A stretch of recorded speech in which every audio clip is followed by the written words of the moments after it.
Mike Sidoryk, welcome to the Sean Newman Podcast. Here is your T-Bar 1 Tale of the Tape.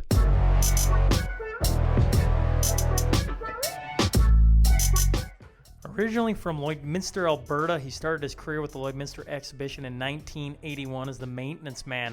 By 1985, he was the agricultural manager, and fast forward just 4 short years, and he becomes the general manager, which he has been for the past 30 years. In total, he's worked for the Lloyd X for 39 years. His group has overseen events from the Lloyd Fair, the CPCA Finals, Agri-Visions, PBR Winter Classic, bull sales, etc. 900 activity days in a year with over 200,000 visitors annually. I'm talking about Mike Sidoryk. So buckle up. Here we go.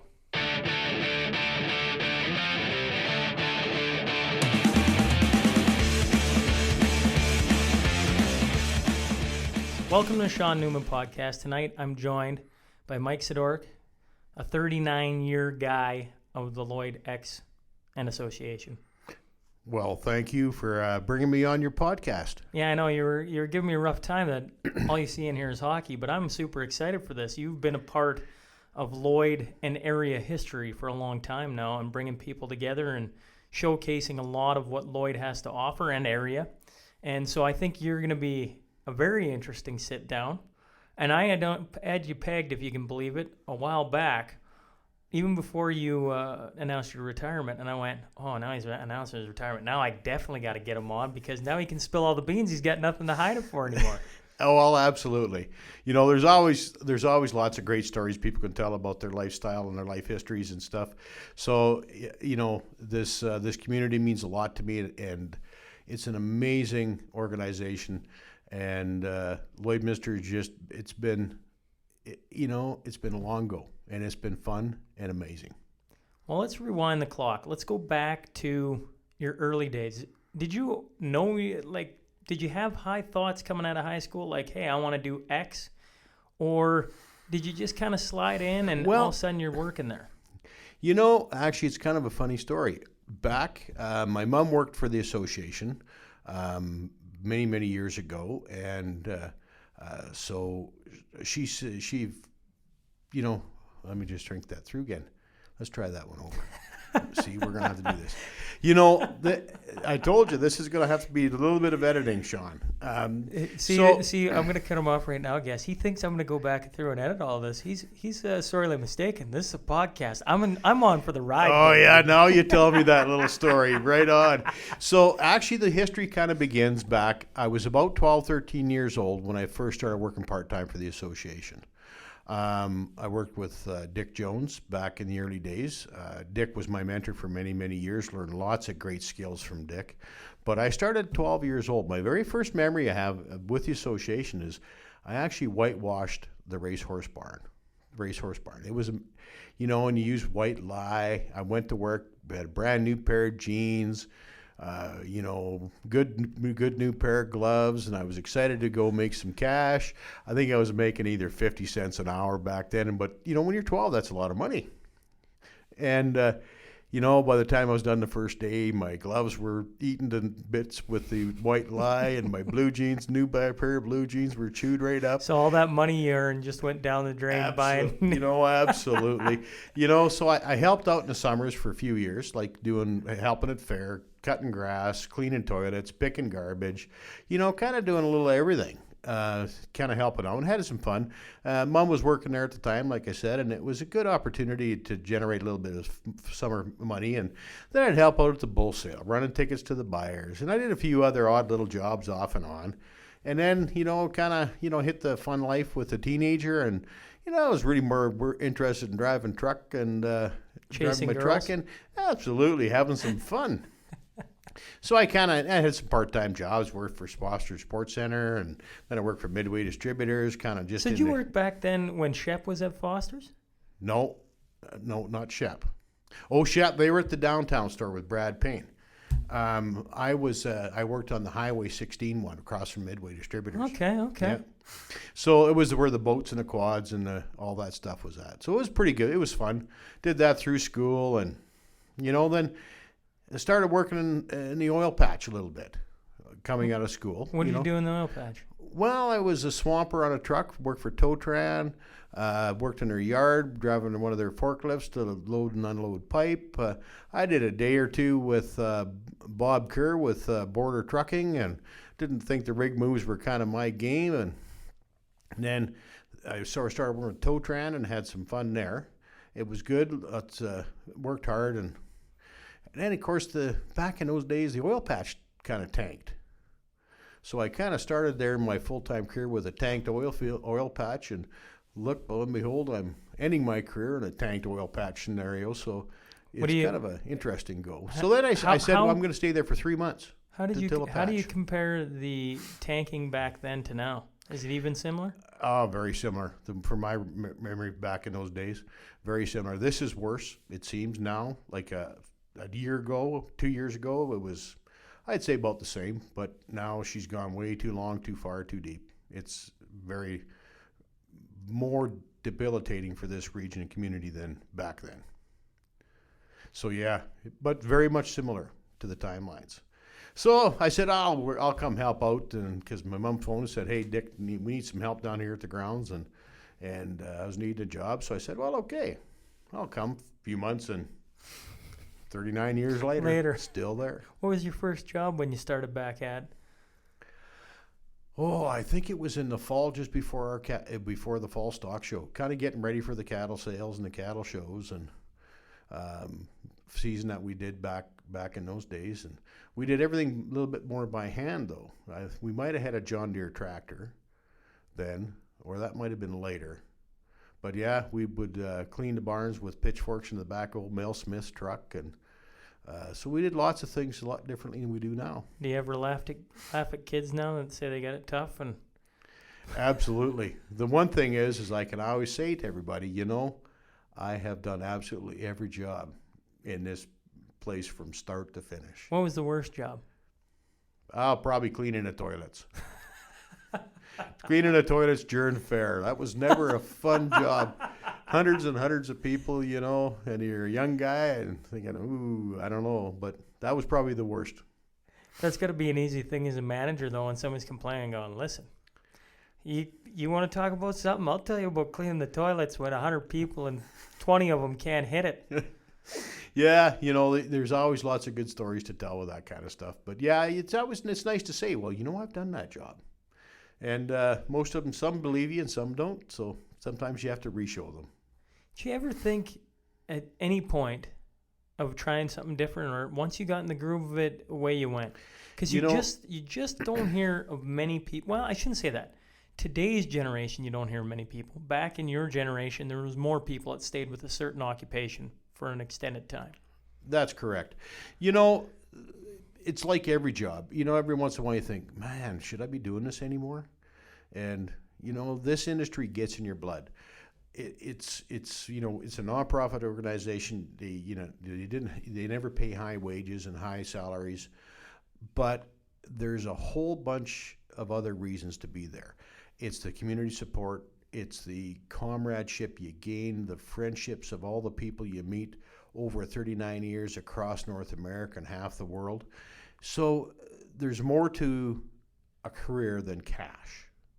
It's the experiences, the life experiences, and to me, that's always been the fulfilling part of this job. It's just the people you meet, the people you work with, the great board, the great staff, all the memories. You can't beat it. You mentioned all the people you meet, and I think I read that you guys see a foot traffic of more than 200,000 people through the facilities these days. Yeah. Where are some of the unique people that you've met that you're like, man, I would have never thought you'd walk through this door? Oh, I guess I had a chance to meet Stephen Harper a couple of times, who come visit our facilities. A lot of our premiers have been through our facilities. That's been a tremendous experience. It was a great opportunity. I've toured some delegations from China, from Mongolia, through the grounds. Russia. What do they got to say when they come over and see it? Mongolia, for instance. Amazing. They see the facilities, they see what we do for the agriculture industry, and they're amazed at how it works. and the benefits that they see.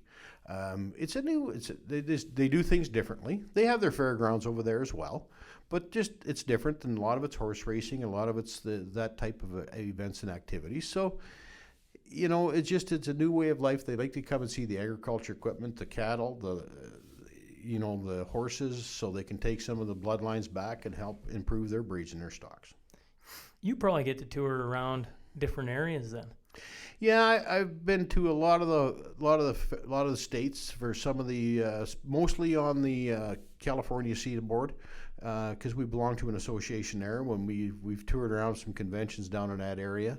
I work, communicate well with the International Association of Fairs and Exhibitions and our Canadian Association of Fairs and Exhibitions and Alberta and Saskatchewan, Manitoba. So we get to know and tour around a fair bit, get to know lots of people everywhere. What facility have you walked into and went, holy moly, this is a place?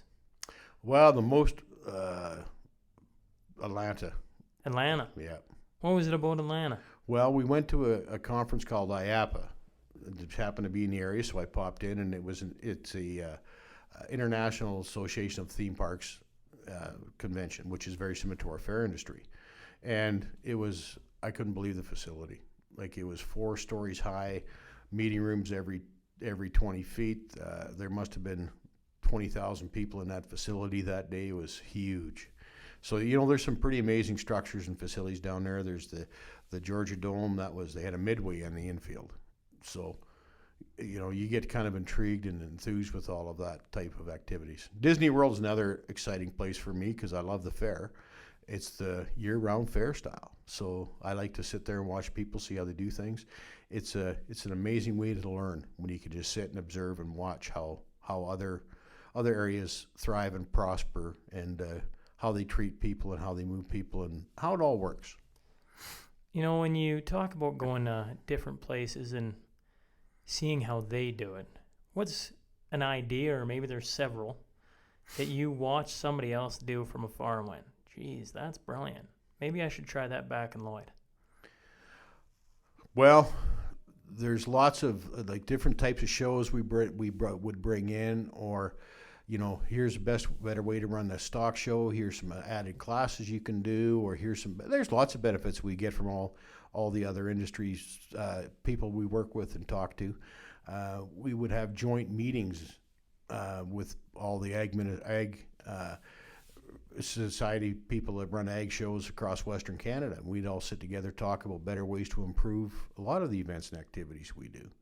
So it's never-ending learning. And you can't get out of there in a day without learning something new or supporting something new within the region. But not one thing that you just, it was like, I hadn't seen it like that before. Like, geez, I don't know. I can't even think of an example, but I'm just sitting there. You mentioned Disneyland. You watch a year-round theme park. Maybe they have ways of speeding things up, or just how they have things positioned laid so out. It just flows better. Yeah, and it's hard to kind of pick all those things right out, but I know one thing we worked with the Midway about was trying to, how do we make the flow more effective for the kids to the older kids, to kind of so that they can all enjoy their space without doing a total intermingle and everybody is not walking on top of each other. There's lots. It's hard to kind of pinpoint one specific thing. The showcase trade shows is one example. We started developing a farm and ranch show back in, I think it was around '86, and it slowly morphed into the home and garden, huge trade show for us now. We fill all the buildings. Another event, I got to say, we probably took from is our now current Agri-Visions show. Okay. It started as Cattleman's Corral. We developed that partnership with a good friend of ours, with Sidney Palmer, and we kind of modeled it from the Camrose Bull Congress. And it's now changed and morphed into an amazing 2-day convention-style agriculture trade show that helps benefit this whole region. Education, trade show, seminars, great speakers. Those are just some of the things we've done that we've modeled after other events and activities that are huge and beneficial. In your time, I was wondering, what did the original, like when you started, was it just a couple of buildings? Was it small and it just morphed? Or has it been a slow burn and it just kind of adds on a little bit here, there, there? Little of both. Little of both. Like back when I first started, we had when I was doing before, of course, 12 to 14, 15 years old type thing. The Stockade building was just being built. It had just been built. Like 72, it was constructed, so I started helping out a few years later. That was the biggest building there. Beside it was the old curling rink, which we called the Coliseum, and went to the J.C. Tucker building. 79, we rebuilt the grandstand, because the old one that was there was a roof grandstand, an old wood structure. We used to go and play in that and have lots of fun. We had 2 old horse barns, just kind of back where the Saskatchewan building is now.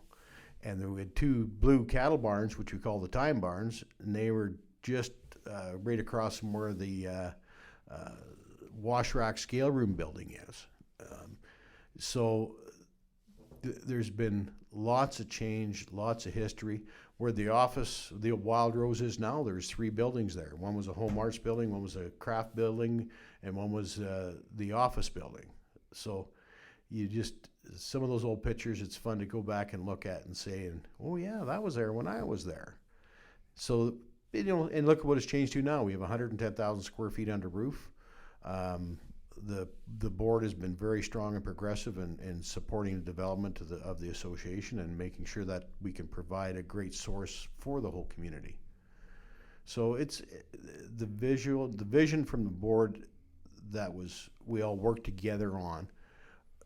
We've done a great job in achieving what we needed to do to support this region. We're probably one of the bigger ag societies for a community our size in pretty much most of Western Canada. When you took over the job, the general manager title, you're sitting in the big fancy chair, if there is a big fancy chair, and you're thinking, okay, this is what I want to do over the next 5 years. What was one of the first things you thought of when you're like, okay, we got to try and do X? Oh, I'm racking your brain. You really are. When I took over, I was pretty young. I think I was 29. I was youngest general manager in the industry at that time. I started when I came back kind of that 80, 81 time frame and became full-time. I became the facilities manager. So I started out kind of looking after, kind of got a promotion to that and looking after bookings, rentals, making sure things were set up right, properly and flowed properly. And then I kind of moved into the GM's position. And I think the biggest thing that we were wanting to do is increase our event activity and increase our facilities.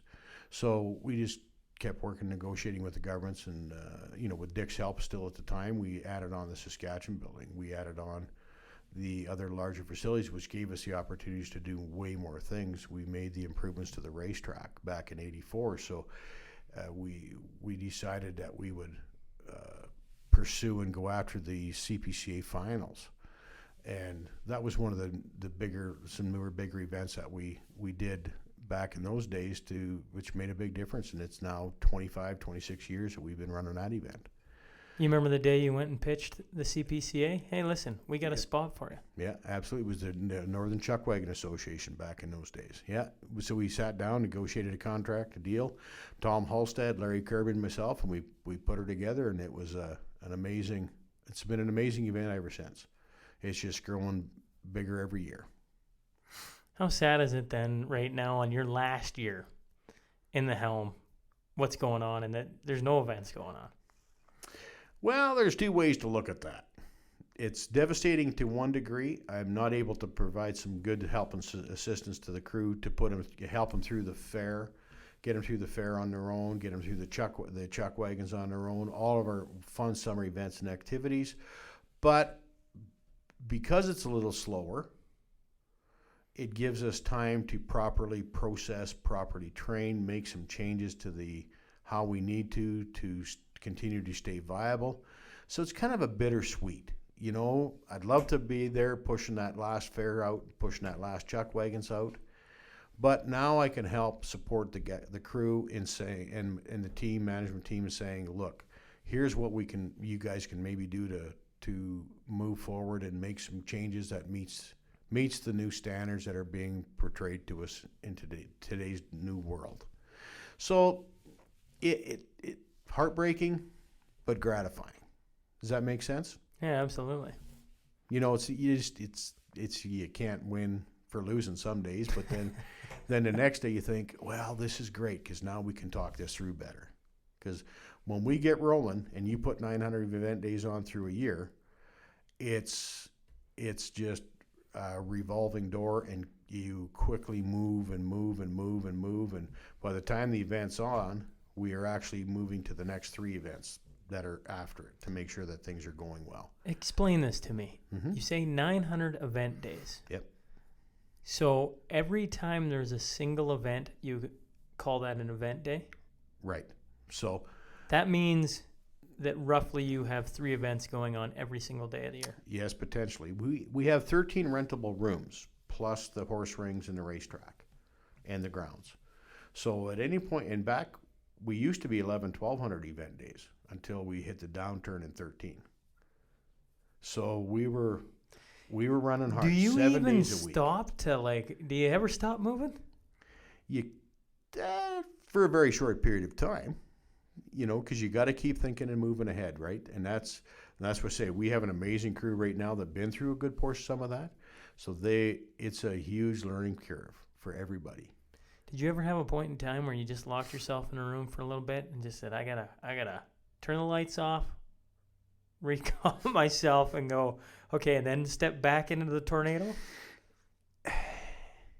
Never to that strong of a degree. There's times where you got to step back and think, oh, slow her down a little bit. We got to get this working a little more effectively at times. Yeah, it's a challenge. It's never easy. That's But impressive, though. But it's fun. You can't. This industry gets in your blood, and it is exhilarating. It's one of the few that if you have a dream to make an event and you have a dream to build something, you really can do it. There's not many ways and work jobs are out there that give you that freedom. So if you want to build a trade show and you have the right contacts, the right push, the right process, you can do it. Well, and the thing with 39 years is you could start it small as like a little seedling and just slowly watch it blossom into something that now, you actually have control over because you've dealt with it for the 5 years prior. Yep. But to anyone on the outside looking in, you're going, how the heck are you handling that? There's things going everywhere. There is. and when you grow and build with it, right? Like I started back when we didn't have nearly as many facilities. We had probably a third of what we do today. And you slowly build and process and organize and plan, it's easier, right? If you were to walk in and say, okay, tomorrow you're gonna plan 1,100 events in a year, you'd think, no, I'm not. Pretty hard to do. But when you build and grow with it, it's a lot simpler and a lot easier. So that's why it's so crucial to have the department, the team I've got now with the under Janelle's new leadership will be huge and will be great, and it'll continue to prosper because a lot of these guys are a little bit more used to these multitasking and all the different things we do. Well, I will say this: I've been to many events there, and they're always excellent. They're not subpar; they're excellent. Well, we take pride in that, and we want people's experience to be positive. Now, we don't win all the time. There's times that things don't always work 100%.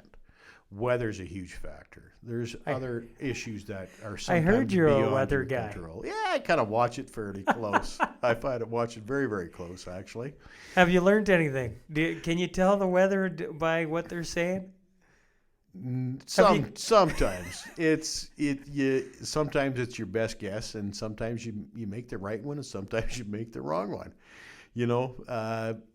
I watch the weather diligently, especially through our big major outdoor events, because the patterns have changed fairly significantly over the last few years, as we all know, and it's all cycles in my mind, and these cycles have swung back to what it used to be like when I was a kid, where you get a lot more thunderstorms, you get a lot more rains, and quite a bit more snow at times, and and if you're prepared and looking ahead, you can kind of follow the patterns that they show you, the radars, and you can kind of see and think, well, we better be watching closer and slower up.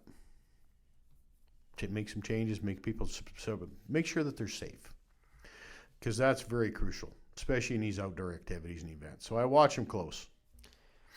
What's one of the events that you hang your hat on? Geez, I was really proud of that. I know you mentioned the fair several times. I know that in reading about the fair, it sounds like it's been in Lloyd since 1904 in some shape or form. Yep. So right there, that's 116 years Yep. of an event, which anyone who's put on any type of event, just one single event, to run it for 10 years is an accomplishment. 116, holy Dinah. Yeah. I don't. There's oh god, there's so many. Like the chuck wagons, we used to do chuck wagon races for years and years, right? But we developed the CPCA Finals, and I was instrumental with that. We ran an elk sale for half a dozen years. That was an amazing event, and we kind of developed that through community benefit and community support. 4-H Expo, that's gone for 40, 50 years. There's so many. The Lloyd Bull Sale, we celebrated 100 years last year. 100 years. 100 years of the Pride of the Prairie's Lloydminster Bull Sale. Stockade Roundup, that's over 40 years. There's our rare and exotic sales. That's impressive, isn't it? It is. We've ran some very long-term events and activities. Showcase, that's another long-term one. Agri-Visions, Cattleman's Corral, those, it's the length and longevity of a lot of these events that have actually helped keep us, our association, recognized throughout most of Canada, the strength that we provide to the industries. It's gratifying. Let's talk about the fair for 2 minutes. Mm-hmm. You talk about dealing with multiple people, talent, entertainers, etc. When you look back on it, there's multiple different parts to the fair, let alone just the rides. Absolutely. What are some of the things that people don't understand or maybe get overlooked when it comes to the fair? Or does it all get overlooked? No, I don't think it gets overlooked. I think people don't really understand the fact is it's a very expensive event for us to put on. When we start bringing the entertainers in, we're spending $250,000 on entertainment alone to just provide the base that we have today. The Yard Thrill Show acts, the concerts, the monster truck show, the bull riding. It's fairly large cost-wise to put on, like the kids' entertainment, the dining room lounge entertainment. It's a very high-dollar event to put in, and we rely on the weather to be good. We rely on people's satisfaction. We're a nonprofit organization that's here, and the money and revenue we generate from these events helps keep us afloat to do all kinds of events and activities. Fair is one huge one, but it's an amazing event. It's 4 days. There's probably close to 80, 90 different events within the 4 days of fair, between the livestock, between all the entertainment for the adults, the kids, the midway, the crafts, the arts, the trade shows, the ag education area with Country Lane, the 2 food services areas that we have of our own, plus all of the other food booths that come in, 32 rides on the midway. It's a big moving target, and everything has to be planned, structured. We don't have many times where things don't go off perfectly or near to perfect, because it's all the planning we do. When you look back at it, what was a home run you hit and you didn't realize it was coming? You just like, holy, wow, that worked. There's been a few, and mostly on the entertainment side. You know, Carly Rae Jepsen is one. I don't. She was Absolutely. Carly Rae. The day after we signed her for very low money, Justin Bieber signed her, and she just went through the roof. We had probably 4,000 or 5,000 people to watch Carly Rae that day, and she sang for 40 minutes, and everybody thought it was great. Earl was another one. Our local guy, Earl. Yeah. Earl brought tons of people. We had Uncle Cracker one year. He was driving through. He was fantastic. That was and he's an amazing entertainer and an amazing person. Like, just salt of the earth. Like, just a super nice guy. And when he was coming through, I didn't even know who Uncle Cracker was at the time. You know, because I mostly do country music, and I thought, man, who's this guy? So I checked him out, and it was great. He just needed somewhere to go. What do you mean? He was just on his way through. You just stopped him at the curb and said, "Hey, no, you're that Uncle Cracker fella. Could we get you in?" Well, I got a call from an agent friend of mine. He said, "You know, I got a band you might be interested in. It's Uncle Cracker. Make me an offer." I said, "Well, okay, I don't know who Uncle Cracker is, but." So I made him an offer and checked it out. And then once it all came to pass, it worked out amazing. You know, so you learn all kinds of these tricks in these games, right? Working with these bands and entertainers. And Sam Roberts was another win. Oh, Sam Roberts is fantastic. You know, same kind of thing as we and it did. Downpoured that night. Yes, it did.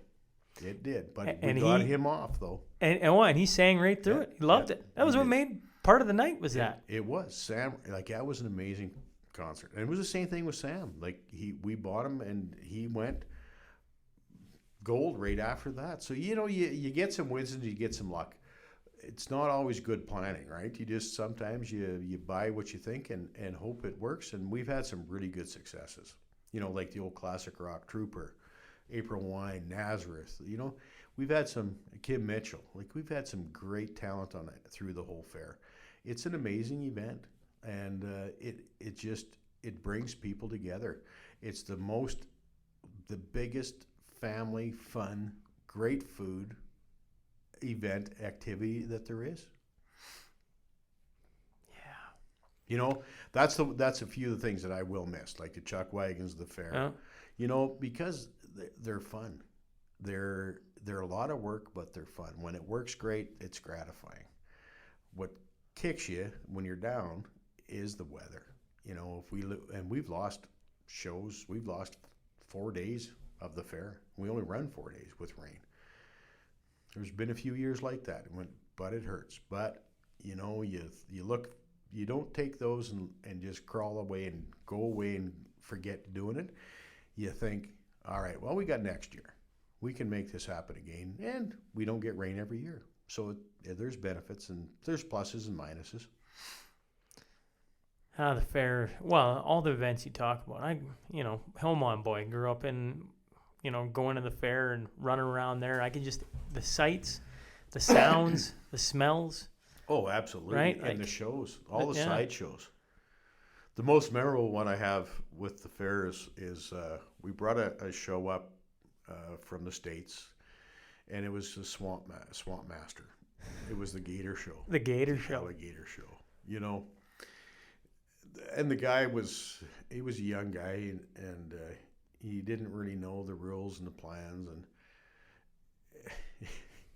and the whole thing, like, he was a day late because he couldn't get across the border. He gets up, and unfortunately one of his alligators passed away. And it was just one disaster after another for the poor guy. And that year got so cold, and it snowed outside of Lloyd. And we had to take the gators back to the hotel and put them in a hot bathtub to otherwise they were going to go into hibernation. It was, just all kinds of He didn't know what he was going to do. Didn't know what he was going to do. And you know what? But 2 days later, it got warmer, and it worked out pretty good. So, there's all kinds of bizarre stories and history things you can totally think of. That's a pretty good story. Yeah, it is. When It you is. look back at all the events, you must have a few more like that where just the strangest things happen that you could not have predicted. Oh, yeah. Trying to get back into that memory bank and think that through. There's quite a few, but I'm just at the moment it's hard to remember all of them. Eh? Did you have you finish an event, everybody's gone home, it's quiet, you got you and whether it's team members or Yeah. family or whatever. Did you guys have a ritual at the end of a good event? Listen, we're going to sit down and have a cup of whatever or a cigar or anything like that? Was there a ritual at the end of it? We fair, yes. We would always get together, all the bunch of the directors who were there, and after the fireworks was over, because that was our best hurrah, was when the last shot's gone and we get the people safely off the grounds. We'd sit down in one of the rooms and have a few beer and some ribs and chicken wings and just have a relaxing, fun time. That's something we've always looked forward to. I think you need to do that. You have to. I don't put on too many events. I can't sit here and talk about 900 days, but I put on a few. Yeah. And you got to enjoy it while it's on, but you got to kind of celebrate it when it's done and you've done it successfully. Absolutely. If you don't do those things, you don't get the full experience of the whole event, because you can sit down and laugh and chuckle about what worked, and you can cry over what didn't work. So it's always good to look at the good and the bad and laugh about them, because if you don't laugh in life and you don't have those abilities to do that, it makes it pretty hard. So that's always been a key thing, and family, and just keep it light, keep it good. There's times to be strong and firm and tough, but man, you still have to look at the good things that happen at every event, because there's always lots. We're going to get back to family in a second. I got that term written down here, as I've heard it many a time when I read your articles, when I hear people talk about you. But before we hop to that subject, I think you talk about at the end of colonial days to have the little meeting and celebrate it. I also think that's the best time when good ideas happen, because it's so fresh in your memory of what worked really well. We got to do that again. Yeah. And we cannot do that next year. Yeah. It's always good to do those postmortems, and yes, you got to look at the positive things. We always have to be a little careful getting too deep into it in that same night. But boy, I tell you, it sure helps to kind of congratulate the stuff that worked, and that's what needs to happen more often.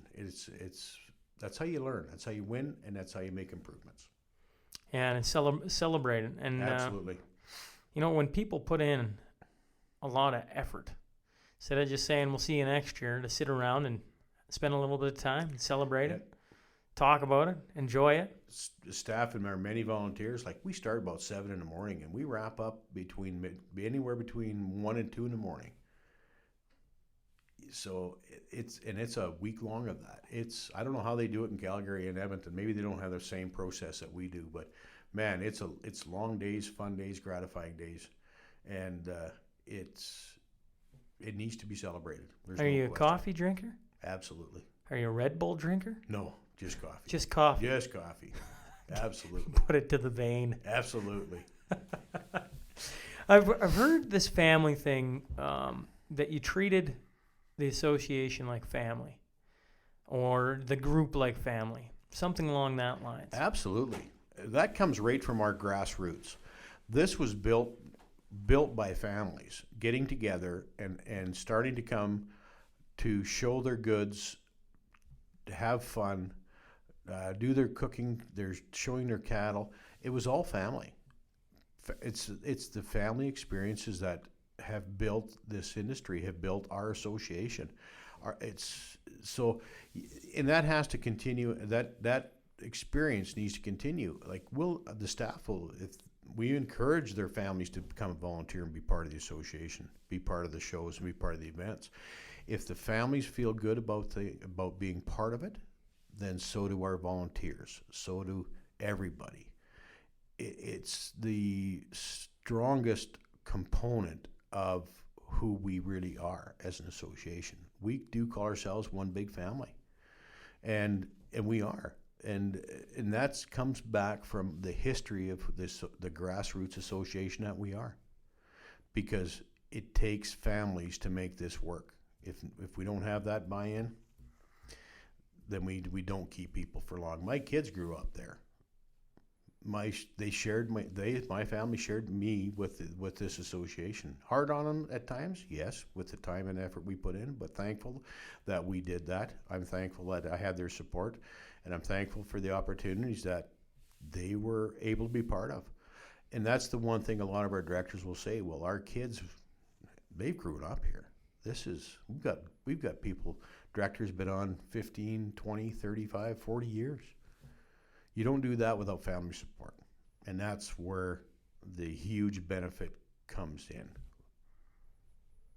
Yeah, I actually just finished. I was saying to you earlier, I believe, that I interviewed Gene Principe. Mm-hmm. And I was saying to him, like, I've always wondered how a reporter, like, who travels that much, what their family thinks of it, right? Because he's got kids and a wife, and he said basically what you just said. You got to have buy-in from your family, because if your home life ain't good, chances are you're not going to be very productive on the other side of it.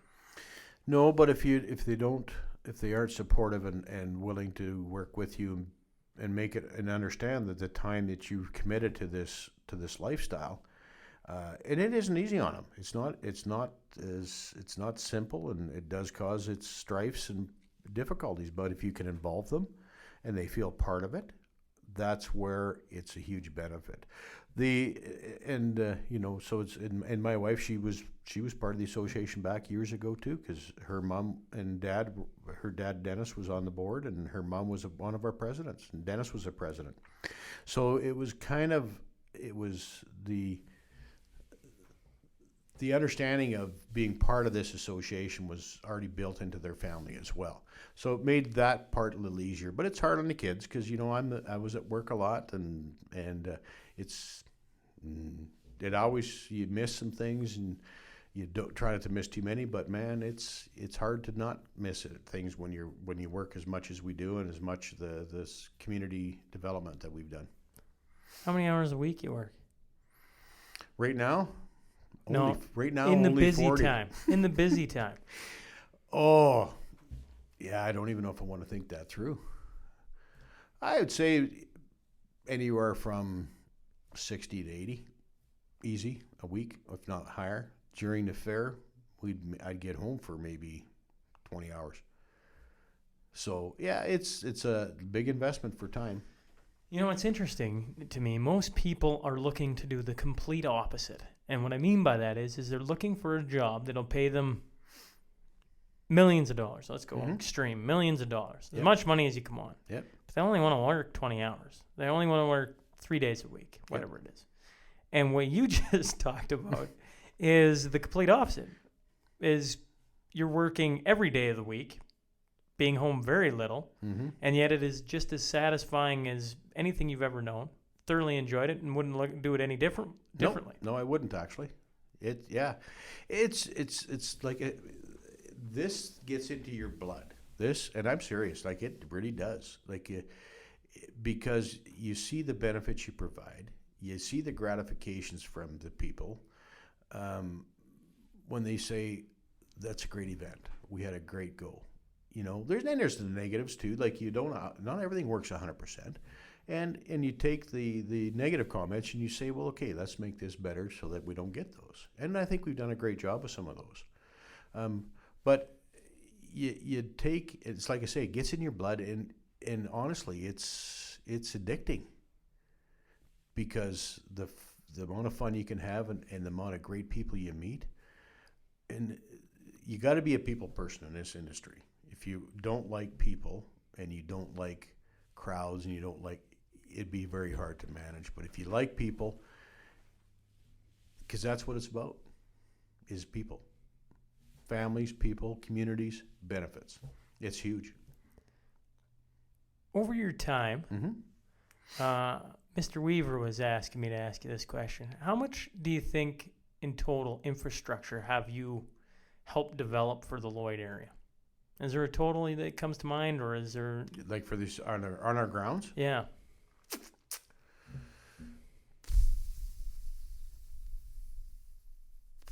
Oh, I'm racking his brain. Yeah, now you are. I would say half of the facility. Like what was there back when Dick and I kind of worked heavily together on getting Saskatchewan building and that in place, the racetrack.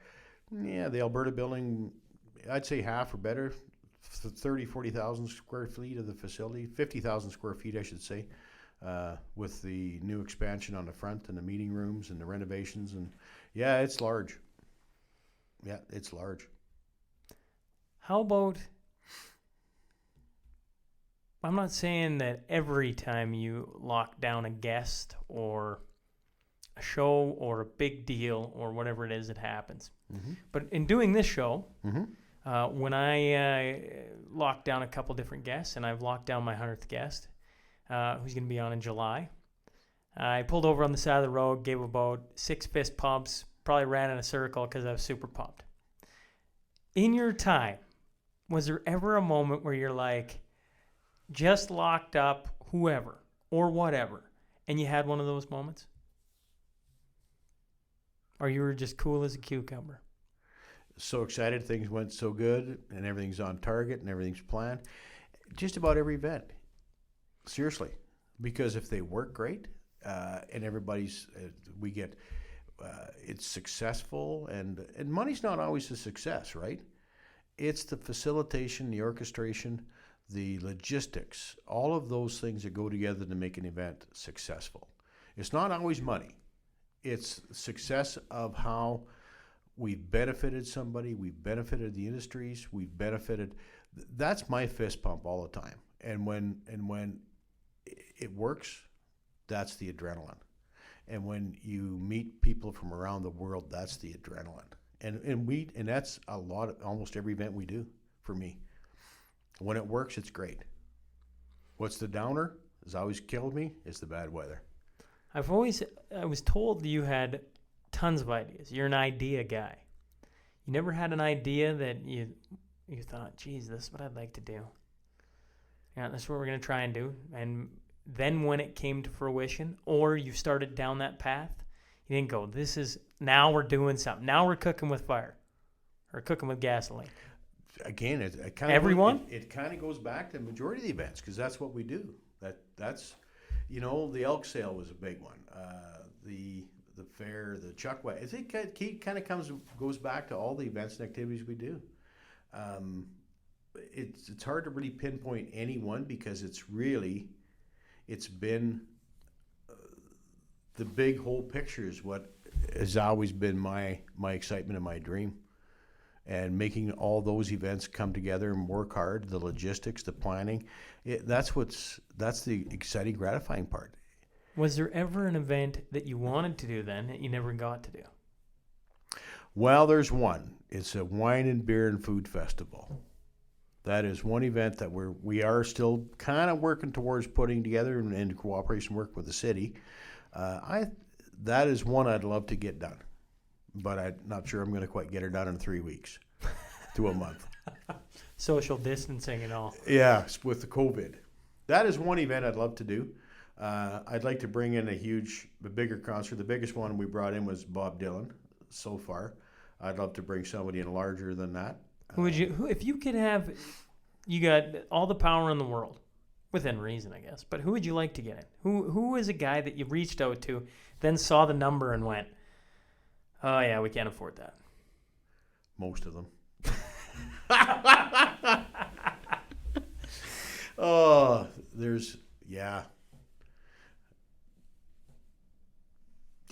I'm just trying to think now. Blake Shelton would be good. Like, there's so many out there that we'd love to bring. Did you ever approach Blake Shelton? Garth Brooks? No. Oh, Garth Brooks. Man, that'd be all right. Oh, yeah, absolutely. What was the highest number you heard and you went, like, oh, man, who pays that? Yeah, there's, Garth, he was just about $2 million at the time when I priced him out. $2 million? Yep. Oh no, these How guys many are. tickets would you have to sell in order to make that happen? Did you go through the math and like Oh, the yes. logistics? Like, if Yeah. we put them in the middle of the thing and put stands in a little hair, and everyone went, We'd have to "Listen, do it Mike, on. you're a little we'd bit ha- yeah, nuts." we'd have to do it on in the outside grandstand. None of our buildings are large enough to manage a show that size. Can you imagine if you'd gotten Garth Brooks to come Yeah. to Lloyd? It would be awesome. It would be great. I'd love to, but yeah, it's challenging. There's so many great talent and so many great entertainers out there. It's so much you can do, but it takes lots of people to pay for it. Yeah, if you got Garth Brooks, you'd have people coming from All Western, over. well, Absolutely. BC to Yeah. Ontario would Yeah. drive to see that. Oh, totally. He'd probably make a whole tour of it. He'd probably hit every as soon as Calgary and Edmonton heard he's coming to little old Lloyd. Yeah, it would be great. Yeah. No, we've done a lot of shows there. Lots of work, lots of good people. You know, it always gets brought up, or I shouldn't say always, but I sometimes hear that grandstands need to be replaced. Does that need to happen? It's the grandstand's okay where it is. It'd be nice to have a roofed grandstand, so like we used to have back in the many years ago before '79. That was a roof grandstand. It would be very beneficial and helpful. The grandstand itself, it's good shape. It's okay, and it needs to be. It'd be nice to be upgraded and updated. Why back then didn't you put a roof on it then? Simply budget. Just budget. Simply budget. Absolutely. We put up the new 3,000 seat grandstand, and there was just not enough money to put a roof on it at the time, and it's an expensive venture. I don't doubt that. Yeah. So that one of our plans is in the long term plan for what we do is to replace it with a roof grandstand. So we can convince the governments to give us some money here the next. Well, we got an expert salesman next sitting there. 4 weeks, we'd be okay. You know, people every which way of this country. I'm sure you can make that happen. Well, we keep talking. She's pretty tight out there right now. So yeah, we keep talking to a lot. You never know. You just never know anymore. Who is maybe not the worst to deal with, but who is one of the people who came through and you were just like, man, no, that was difficult. Maybe difficult is the right word for talent. The worst was April Wine. Really? Yeah. Why so? How so? Just very challenging, demanding. Not necessarily, and it wasn't really the band. It was the manager, the tour manager of the day. We didn't necessarily get along great once he got on site because his demands were outrageous. And What were some of his demands? Oh, he needed a Marshall 2-head amp, and we had a Marshall 3-head amp. And the one guy would have had to use a reverse pedal to make it work, and he would not accept that. He wasn't going to go on the stage, wouldn't let the band on the stage until we fixed it. So we might have had a few words, and we got things resolved. We actually had to send a guy to Edmonton to go get the right amp for him. And just didn't like the food. It was just, the tour managers can be the most challenging of the acts. But April Wine's tour manager was probably the worst experience that I've ever had. And I've never forgot that. In your position, were you just there to solve problems? That just sounds like a silly problem to have to solve. And you just want to shake your head like, really? And yet, you send a guy to Edmonton, gets fixed, on they go. Yep. They sing, everybody enjoys it. Nobody's none the wiser except for six people. Absolutely. And you carry on with it. That's exactly right. You deal with things, you make it happen, and you got to stay calm and collected with it, because you can't lose your mind over everything and all the little things. You just figure out a way to make it work and make it happen. It makes the day more enjoyable. Although you get frustrated and you want to pull your hair out. But, in the end, if no one else sees the issue or no one else knows there's an issue, there's really no issue.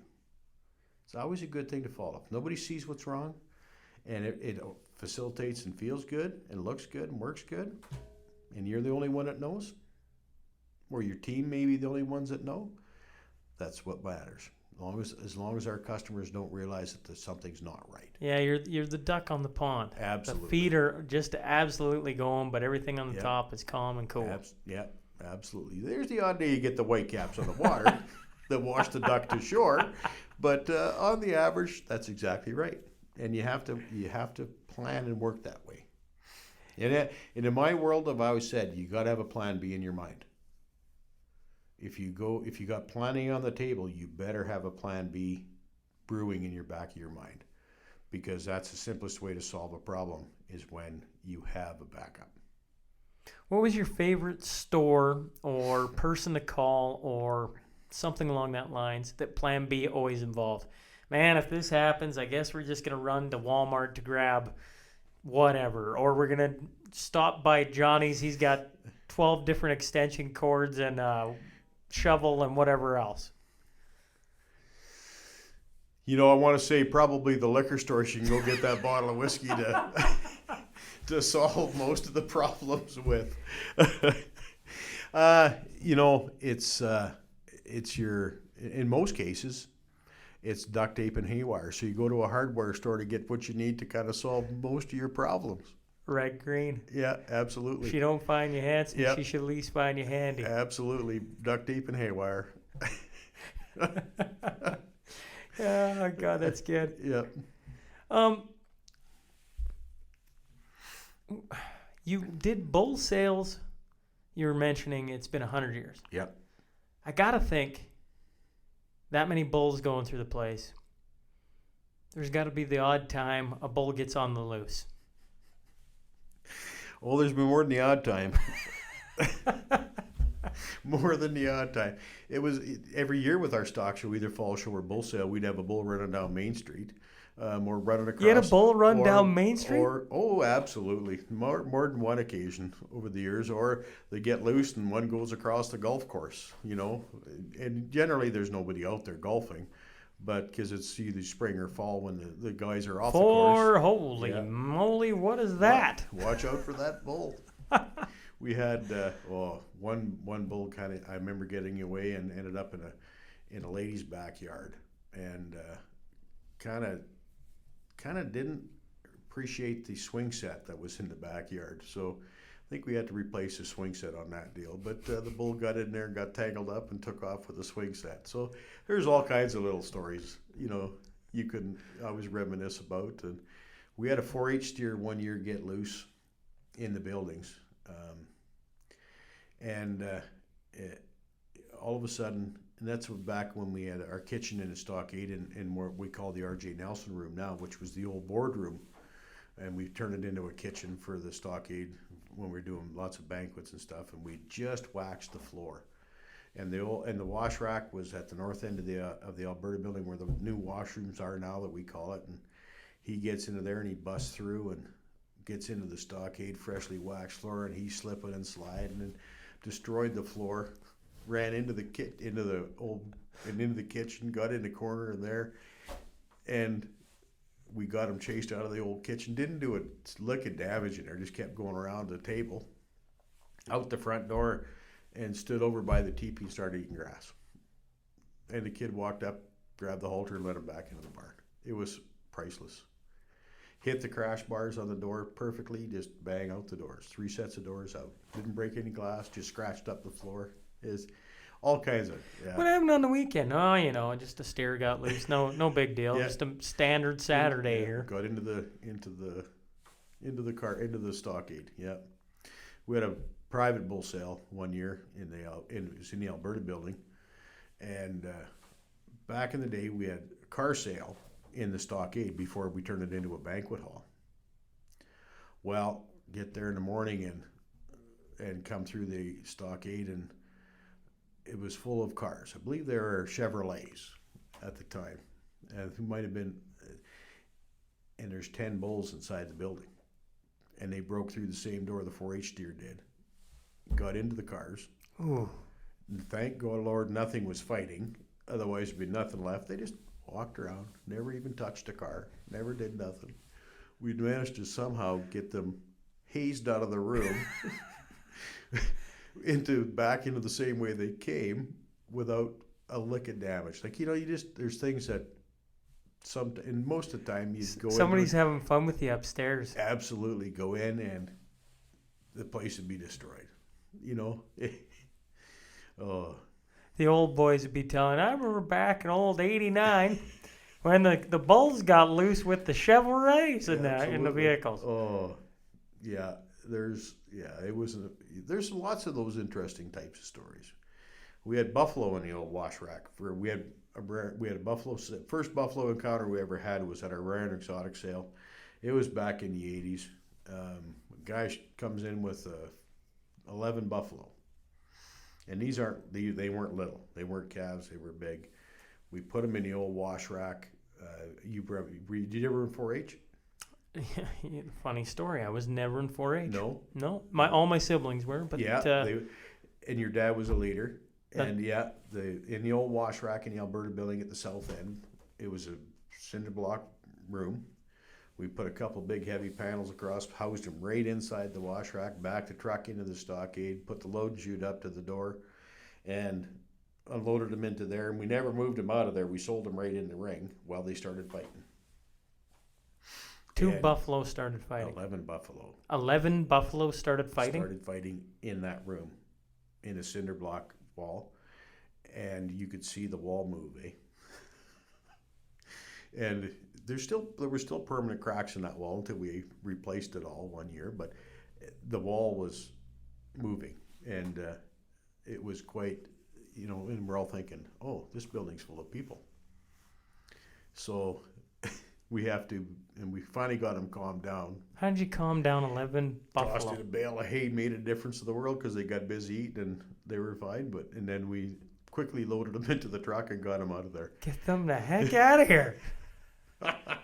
Don't show the building inspector that one. Oh, but there's lots of good memories. Lots of good memories. What's one of the biggest changes then you've seen over your 39 years? Whether it's with Lloyd, whether it's with the Ag and exhibition, like what is one of the big changes you noticed? When I first started there, it's mostly with the association, right? It's, we were running a handful of days a year. Everybody thought the only thing we ever did was either the bull sale or fair.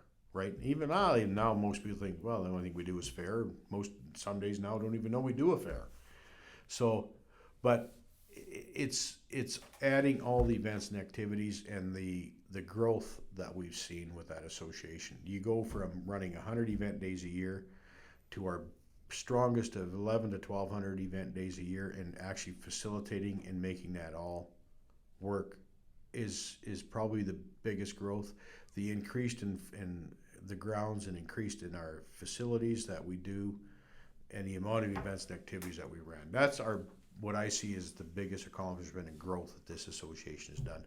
When you start bringing 200,000 and 300,000 people through the grounds, our economic impact to Lloydminster has been in the last few years well over $47 million a year.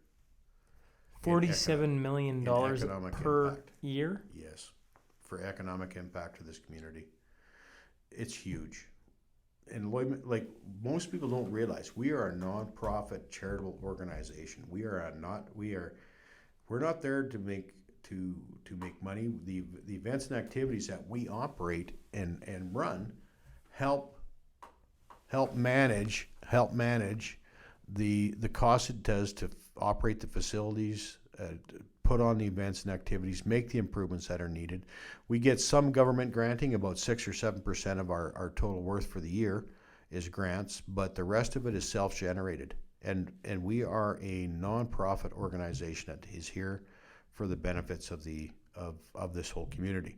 A lot think we're out to make money and we're for profit business, but we are not. And we're not a city facility. We are independent. We work very well with our city of Lloydminster, but we are our own independent organization. And most people don't even understand that. Some days I don't even understand that, but it's true. And because they think that we are a city facility, and why are we doing things the way that we do? We are not. We're our own independent organization. What's some of the things then you've given back to in the city? Oh, as in what are you thinking there? Well, I guess I think our lives is what we've given back to this city. well, that's fair. In all fairness, right? We start bringing in the events and activities, the benefits that we provide to the food industry, to the hotels, to the gas stations, to the retail, and the experiences that our community have at the grounds. I have more people come up to me and say, "Hey, you have helped us, and we've been to your fair for the last 50 years. Yeah. We haven't missed one. We look forward to it. We hope to be part of it." Those are gratifying experiences, and that's what we've given back to this community, is to this city, is our lifeblood in supporting the region. Well, you're an attraction. We are. We're a big part of this community, and we are proud of it. When you think you go to, let's throw it, we'll stick with hockey. You're making fun of me at the start with all the hockey in here. You go to an Oiler game, you just Absolutely. don't go to an Oiler game. No, you don't. You go to an Oiler game plus supper, maybe you spend a night in the hotel, etc. Absolutely. So what you're talking about is when you come to Lloyd to go to Agri-Visions or the Lloyd Fair or the bull sale or the bull or sale, the chuck wagon races or one of Right. the other 1,000 events that we do.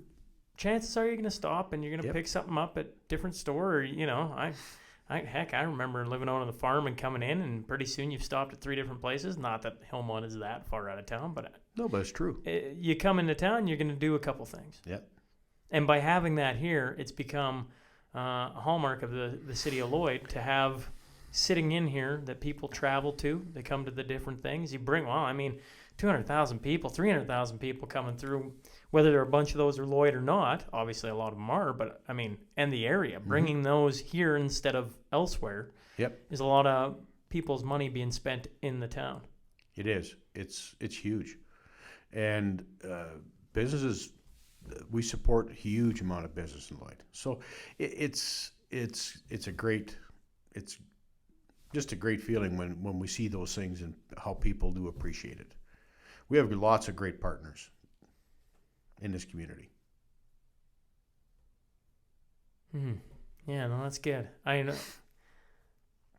guess I didn't really think about it that much, and now that you've brought up that you're not owned by Lloyd, that's an interesting relationship. It is. We are owned by our members, and our members are made up from our region. To be a member of the association, that's who elects the board, and that's who manages, and then the manager then works for the board and facilitates the needs of the organization to the benefit of the industry. So you must have been doing something right. Well, there's days you think so. Then you got to wonder some days. Not everything you do is always right, but it is a huge, and that's why I'm saying it's a huge, big family, and it goes right back to the membership, and that's why Lloyd Exhibition is a huge part of this community. Yes, agriculture is our main drive and our main grassroots, but the whole community is where our energy comes from. That's where Showcase was born, because it's a trade show for a lifestyle leisure show. Chuck wagons, entertainment, fair is huge. All the ag programming we do, and all the other rentals we have. It's a great spot where people can come and rent facilities to put on their dream event or their dream activity, their wedding, their trade show, their safety meeting, their business meeting, their in the end, funerals as well. We do support.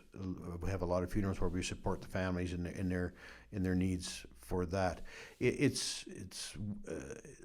We will work with you to do whatever is needed to make your event and your activity as good an experience as we can. You just rattled off all the events, and I started thinking, I'm like, oh yeah, and there's that, and then you start mentioning them. How fast can you take down and put up an event? Overnight. Have you ever had to work overnight? Yes. Yeah. We, the closest one, I believe it was we had a cattle sale, I think on a Tuesday, and by Friday we had the Saskatchewan building tore out, reset, cleaned. I wouldn't say the odor was gone 100%, for the Tanya Tucker concert, so we do very tight turnarounds. That had to have been stressful, a little bit. At times it is. Did you ever, people go, you're never going to pull this off? There was a couple of times I thought myself we weren't going to pull some of these tight turns off, but we've always managed to. We've never missed an event. We've never been late. So in all these years. So no, it's absolutely. It's all planning and logistics and communication, right?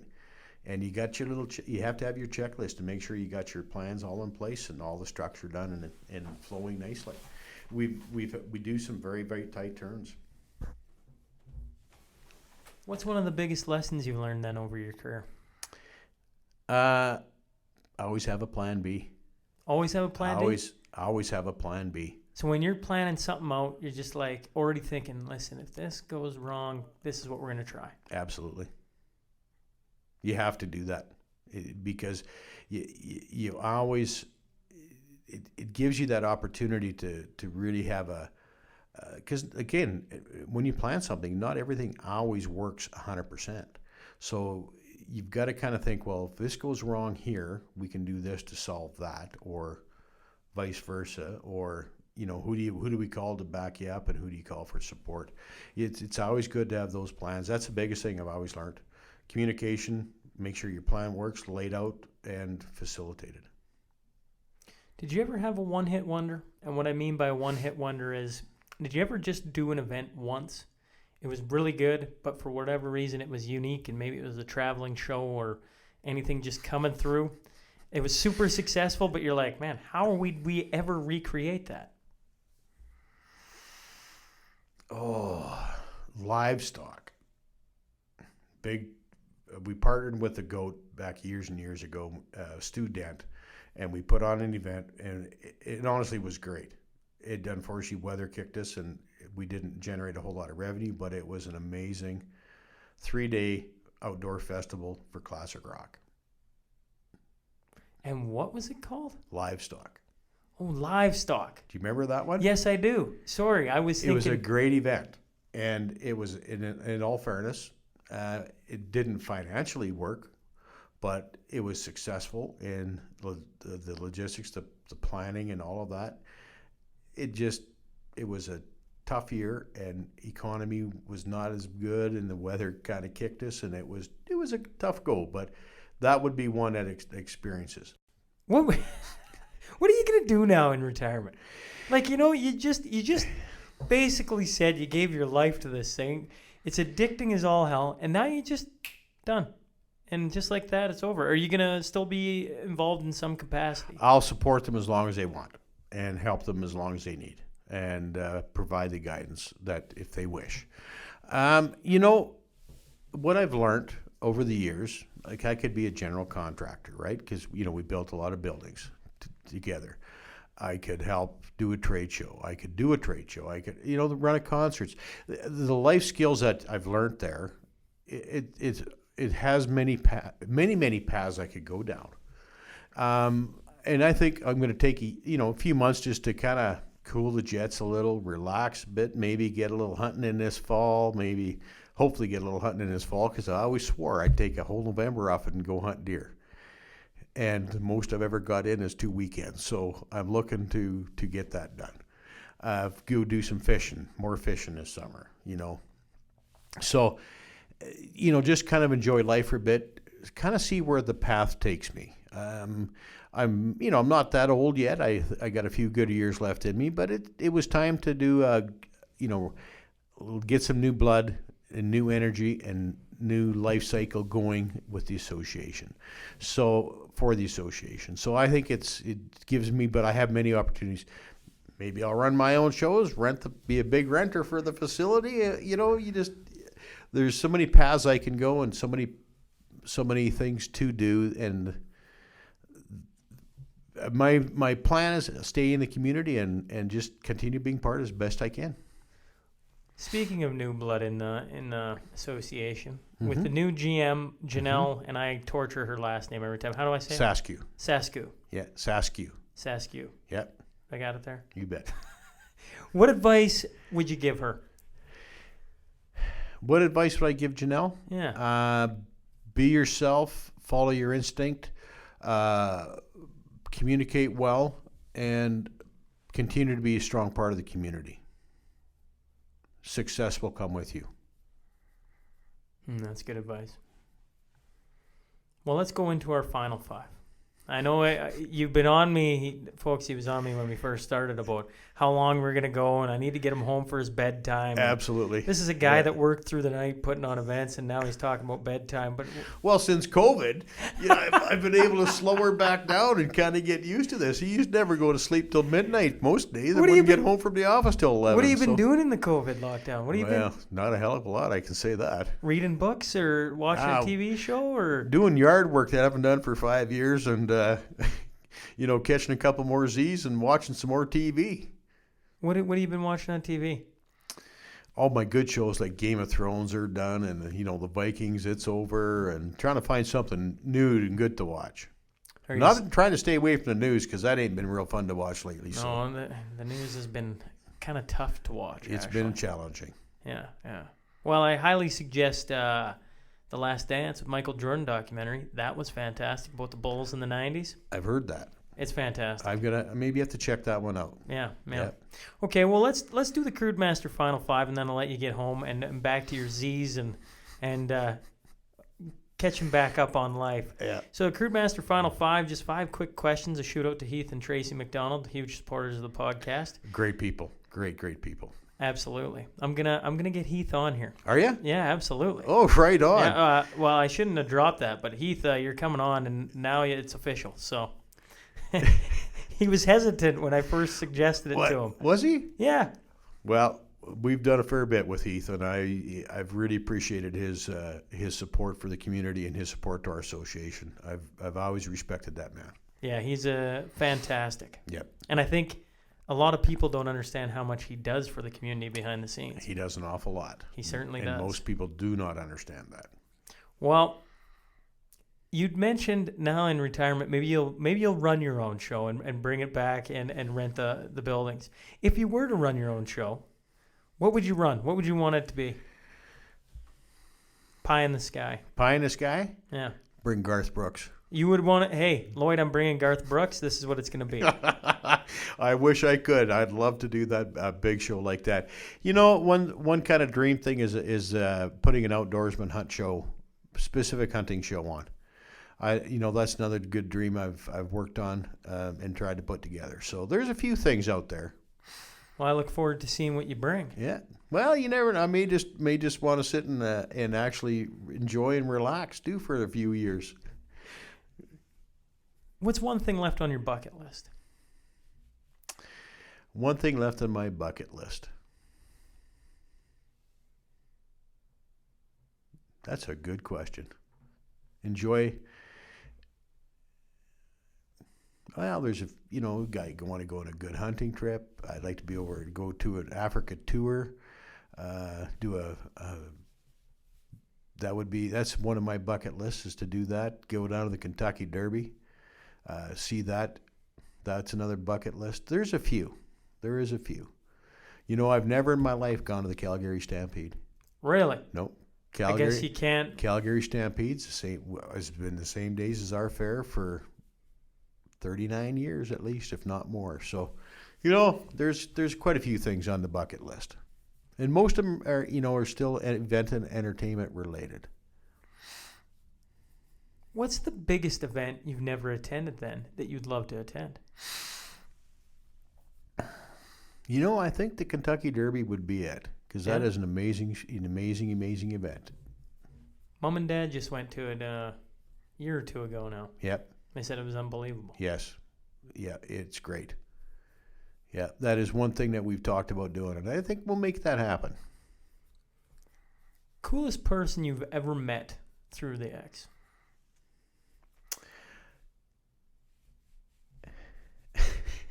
There's lots. It's hard to narrow it down. Sure. Meeting Stephen Harper was great. It was cool. I really enjoyed that. Just a salt of the earth guy. I gotta say though, the coolest experience is my trip to China. Most people maybe don't remember, but City Lloydminster twinned with a city in Inner Mongolia called Zealandhut. And that's many, many years ago. I helped a good friend of mine, Sid Palmer, tour a couple of Chinese delegations around and supported that. He put together a twinning opportunity for the city of Lloyd to work with, and I traveled over to China with Glenn Buchanan and Ilston Plant, our mayor of the time. And I got to know the mayor of the city of Zealandhut. He declared me his brother that before we left.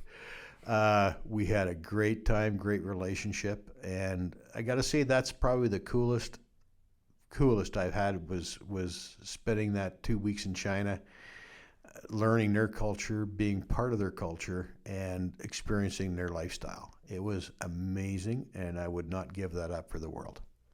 What years was that? Do you remember how long ago it was? 23, 24 years ago. So late 90s. Yep, late 90s. That Or was mid to late 90s. Yeah, that was phenomenal. What An was experience of a lifetime. What did you when you're over there for 2 weeks? Yep. What sticks out? What was one of the things that was just like, man, this is unbelievable.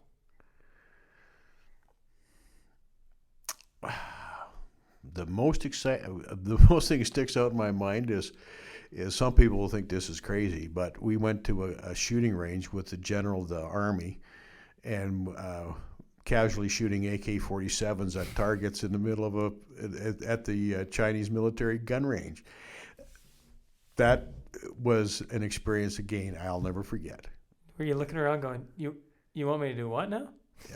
Yeah, kind of a bucket list, out there shooting AK-47s in the middle of a Chinese with the Chinese general of the area. It was cool. It was very, very cool. And the friends that we met over there and experiences that we had, it was great. If you could sit and have a coffee or a beverage of your choice with any person, dead or alive, who would you want to sit and pick the brain of?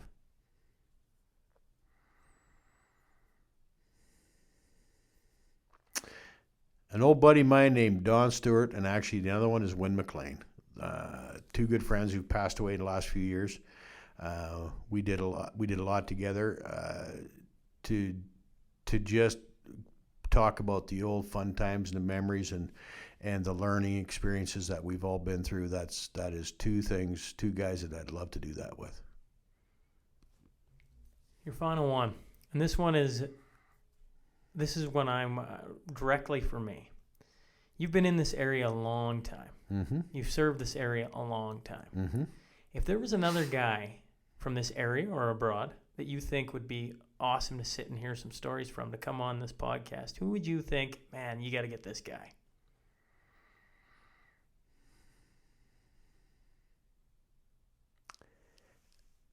I got to think about that one for a minute or two. So somebody that you would want to do an interview with on the podcast. That's correct. That you think, this cattle guy, this agricultural farmer, this just Lloyd guy. Yeah, absolutely. A lot of them are gone. That's the unfortunate part, all the history. One good fellow that can tell stories and all kinds of history, Terrence Bexon. I got Terrence on. Did you? Yeah.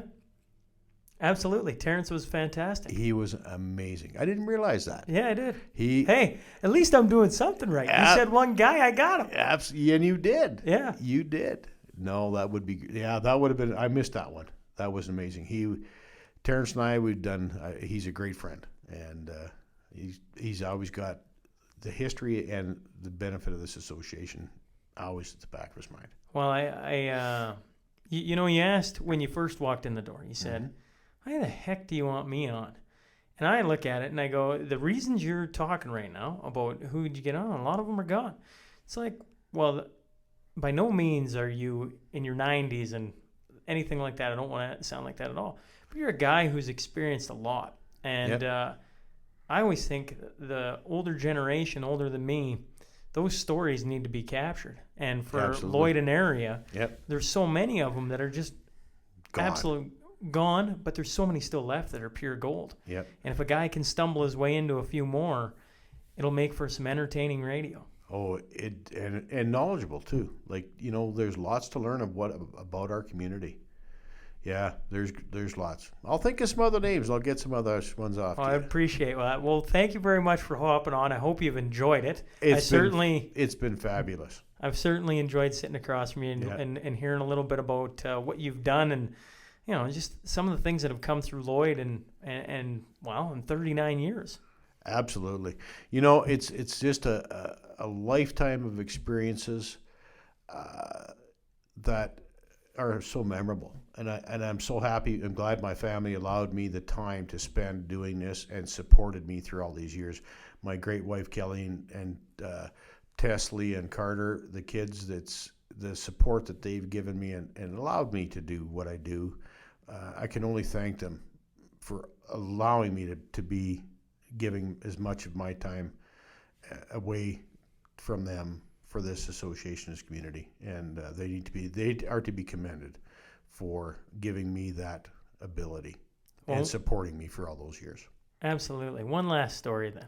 How did you meet your wife? I never ever talk about the significant other enough on this, and I always get not criticized but harassed maybe a little bit about it. So how did you meet your wife? How did you woo her? How did you woo her at 4 a.m. while shoveling shit at the grounds there? That's right. Well, she was part of that back in those days, so it was okay. Well, we went to school together, so we knew each other from junior high on. We graduated the same year. We went our separate ways for many years, and we reconnected in the late 90s, and actually it was a bet. I said, we bet on something at the ground. She was taking pictures and doing interviews there when she was working for a magazine, and I said, well, it's gonna, we'll bet you a supper that this will happen. Well, I think she maybe won the bet, and I had to take her for supper anyways. And then we just reconnected, and the story continued. Well, that's how we'll end it then, sir. Well, thank you. I appreciate you hopping on. This has been a lot of fun. My pleasure. Hey, folks, here's a little bonus coverage. Just a quick little story from an avid listener, Mike Applegate. Wherever you're at today, this should put a smile on your face. It was right in the middle of a couple different things we were talking about. It got edited out, but I thought I'd stick it on the end for you.